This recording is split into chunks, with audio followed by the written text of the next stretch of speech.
The emotional spending cycle explained. Have you ever bought something you didn't really need, felt strangely better afterward, and then wondered a few days later, why did I even buy that? That moment may have very little to do with the product.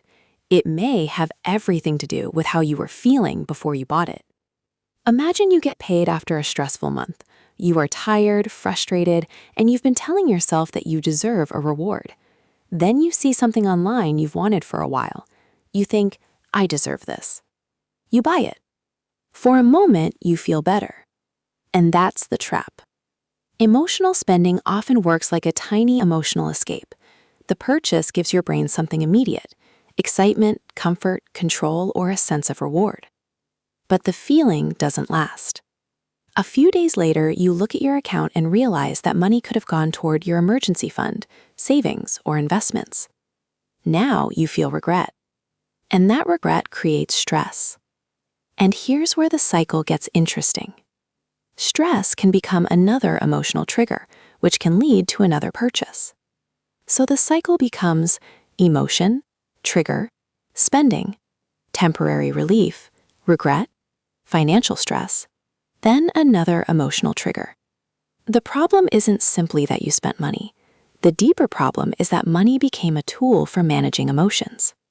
This is why telling yourself, I'll just stop spending, doesn't always work.